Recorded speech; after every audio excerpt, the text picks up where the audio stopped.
Hello అండి.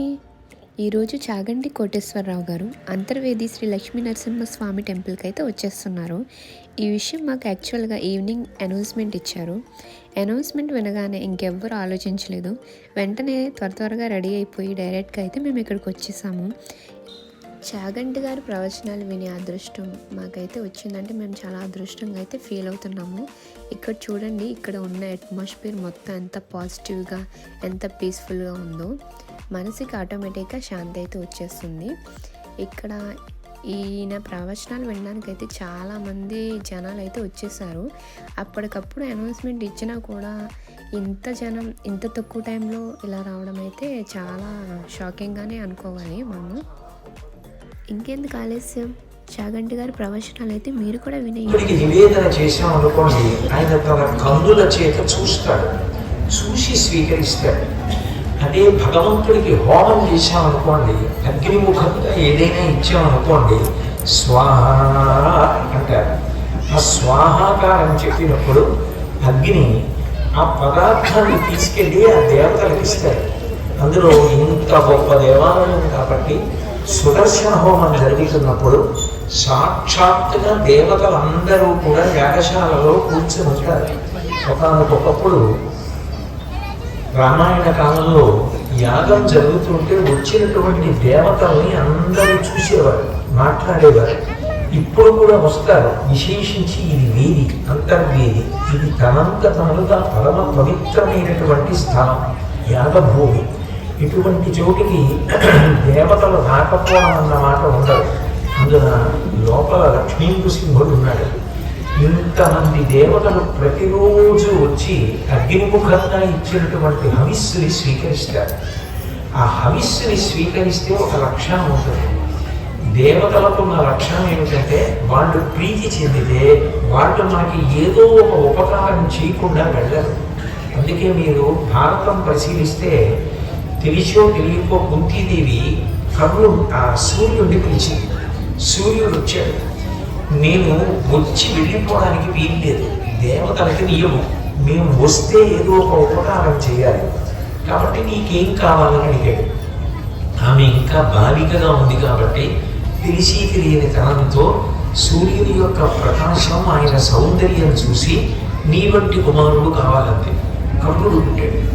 అంటే దేవతలకున్న లక్షణం ఏమిటంటే, వాళ్ళు ప్రసన్నులైనప్పుడు వాళ్ళు ఏదో ఒకటి ఇవ్వకుండా ఉండాలి. ఇంత గొప్ప క్షేత్రంలో క్షేత్రం పేరే అంతర్వేది అని ఉన్నప్పుడు ఇటువంటి చోట సుదర్శన హోమం చేయడం అంటే చాలా చాలా అదృష్టం. ఎందుచేతనంటే లోపల దేవాలయంలో ఉన్నటువంటి సుదర్శనమూర్తి ప్రతిరోజు హోమం కోసం బయలుదేరి వచ్చి హోమంలో కూర్చుని తాను హవిస్సు అందుకుంటున్నాడు. హవ్యం వహతి దేవానాం కవ్యం కవ్యాసినామపి పాకంచ గురుతే భక్తి శంకరశైవ శాసనాత్మని నిగమానం. మనం ఏదైనా స్వాహ ఇంటూ ఇస్తే దాన్ని అగ్నిహోత్రుడు దేవతలకు పట్టుకెళ్ళి ఇస్తాడు. దేవతలు సంతోషిస్తే మనకి ఏ ఉపద్రవం రాకుండా కాపాడతారు. వేల పట్టున పడవలసినటువంటి వర్షములు పడతాయి, ఈప్సితములు తీరుతాయి. అందున సుదర్శనము విష్ణువు యొక్క శక్తి స్వరూపం, అపారమైనటువంటి శక్తివంతం. అటువంటి సుదర్శన హోమం అంతర్వేది క్షేత్రంలో ప్రతిరోజు యాజమాన్యం తీసుకుని చేసుకోగలగడం గొప్ప అదృష్టం. అది ప్రత్యేకించి ఇక్కడ నివాసం ఉంటున్న వాళ్ళకి, చుట్టుపక్కల ఉంటున్న వాళ్ళకి ఒక గొప్ప బలం. ఏ నాబోటిగాడో కాకినాడ నుంచి ఇక్కడికి వచ్చి హోమం చేసుకోవాలంటే ముందు రోజు రాత్రి ఇక్కడ నివాసం ఉండాలి. ఉంటే తప్ప మర్నాడు పొద్దున్న హోమంలో కూర్చోవడం అవకాశం ఉండదు.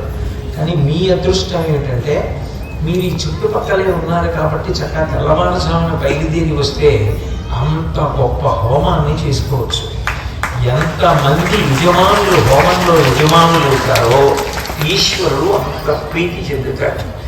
మనం చేయవలసినది ఉండదు. ఆ వేదం బాగా చదువుకున్నటువంటి పండితులు స్వాహాకారంతో ఆ యజ్ఞం చేసి, ఆ హోమం చేసి హవిస్సు ఇతర పదార్థములు అగ్నిముఖంగా సుదర్శనుడికి సమర్పిస్తారు. మనం చేయవలసినది యజమానిగా అక్కడ భక్తి ప్రపత్తులతో కూర్చోవడం. యజమానిగా కూర్చోవడం అన్న మాట మీకు బాగా అర్థమయ్యేటట్టు చెప్పాలి అంటే, ఒక నిరుపేద వ్యక్తి ఉన్నాడు అనుకోండి, నాకు అస్సలు ధనం లేదు కాబట్టి నాకు ఒక 5 ఎకరాలు భూమి ఇప్పిస్తే దున్నుకుని బతుకుతానని కలెక్టర్ గారికి ఆయన అర్జీ పెట్టుకోవాలనుకున్నాడు. కానీ ఆయనకి ఆ అర్జీ వ్రాసుకోవడం కూడా రాదు. ఎవరో చదువుకున్న వ్యక్తి దగ్గరికి వచ్చి నాకు అర్జీ వ్రాసి పెట్టండి అన్నాడు. ఆ చదువుకున్న వారు అర్జీ వ్రాసి పెట్టారు.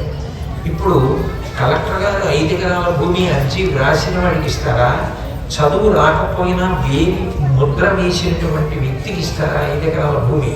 అంటే ఎవరు కడుపేదవాడో, ఎవడు వేలి ముద్ర వేశాడో ఆయనకి వ్రాయడం రాకపోయినా ఆయనకి ఇస్తారు. అట్లాగే మనకి హోమం చేయడం రాకపోయినా, హోమం చేయడానికి కావలసిన మంత్రములు తెలియకపోయినా, హోమం జరపవలసిన విధానం గురించి మనకి ఏ అవగాహన లేకపోయినా పురుషార్థం అంటారు. అది సాధారణంగా హోమాల విషయంలో చాలా ఎక్కువ ఉంటుంది. ఇటువంటి క్షేత్రాల్లో చేసుకోవాలి అంటే మరీ ఖరీదుగా ఉంటుంది.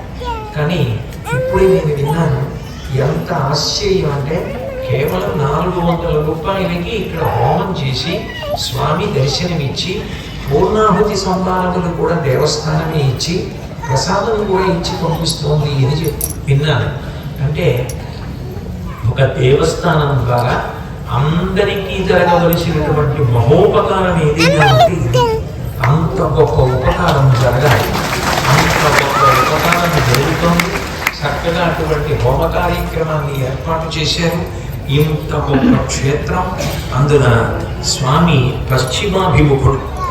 మీకు శివస్వరూపానికి విష్ణుస్వరూపానికి దర్శనంలో ఒక భేదం చెప్తారు.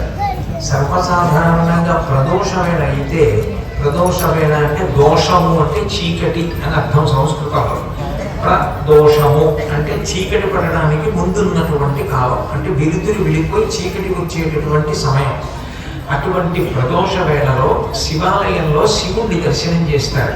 కానీ విష్ణువాలయాలలో నరసింహస్వామి దర్శనం కూడా ప్రదోష సమయంలో శివ దర్శనం ఎంత గొప్పదో అంత గొప్పది.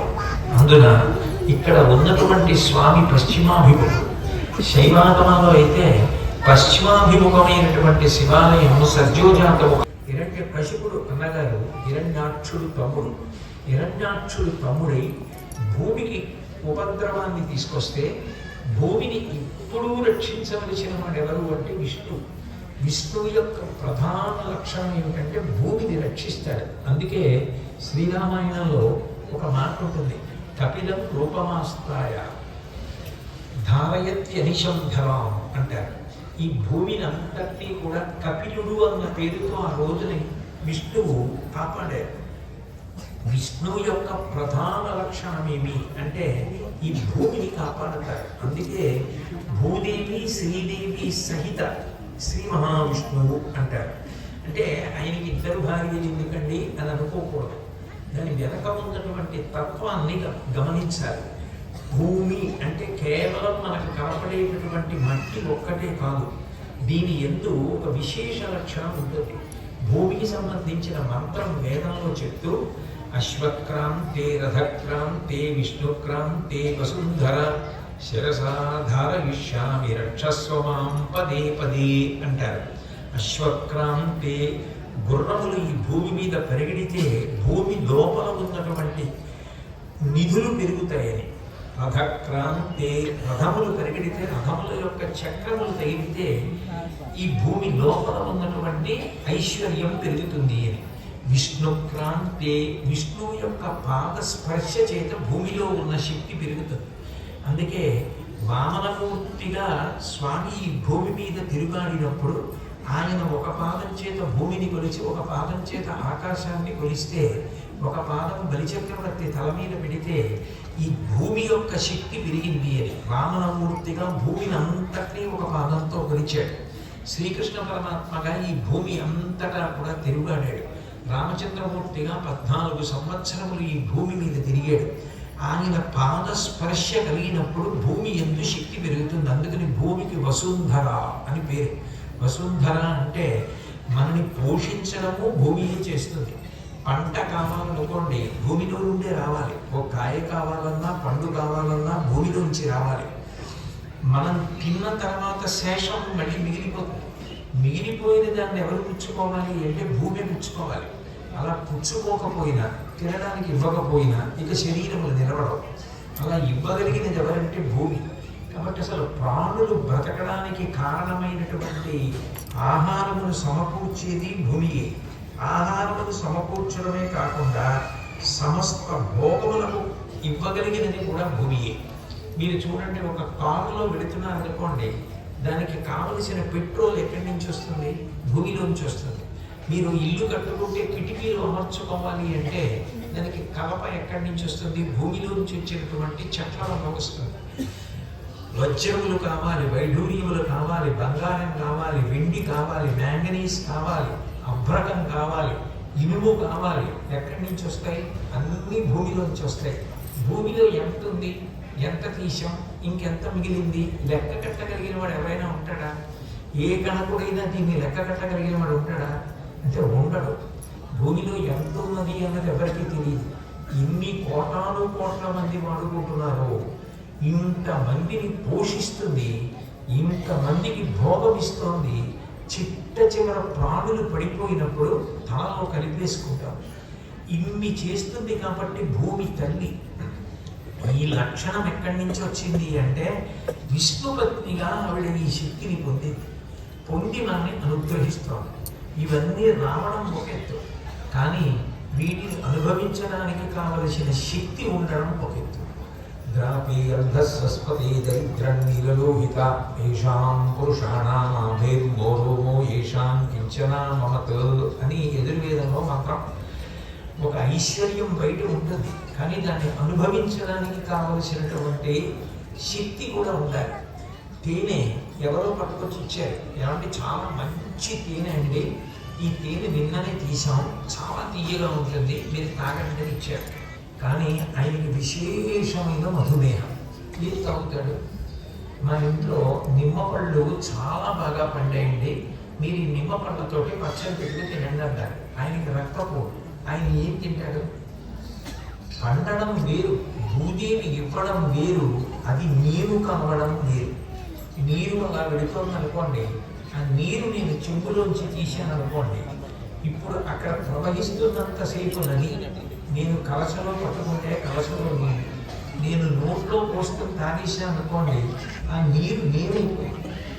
నేనైపోయేది ఏది ఉంటుందో దానిని లక్ష్మి అని పిలుస్తారు. నేనైపోవాలి.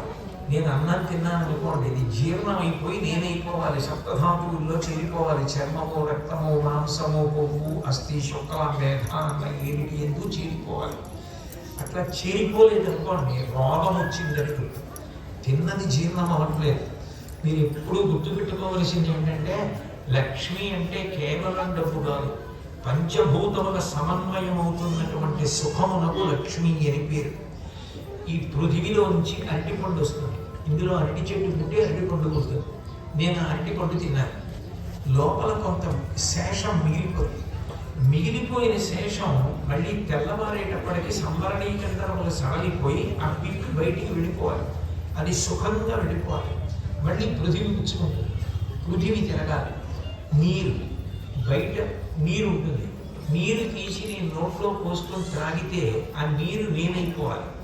లోపల మిగిలిపోయిన నీరు మళ్ళీ భూమి పట్టుకుంటుంది, మళ్ళీ బయటికి వెళ్ళాలి. అంటే పిండాండము బ్రహ్మాండము సమన్వయం అవ్వాలి. తినడానికి ఆకలి వేయకపోయినా, ఆకలి వేసినప్పుడు తినడానికి లేకపోయినా రెండూ దరిద్రమే. నాకు ఆకలిసింది, కావలసినంత ఉంది తినడానికి, కానీ తినడానికి సమయమే లేదు, అప్పుడు దరిద్రమేది.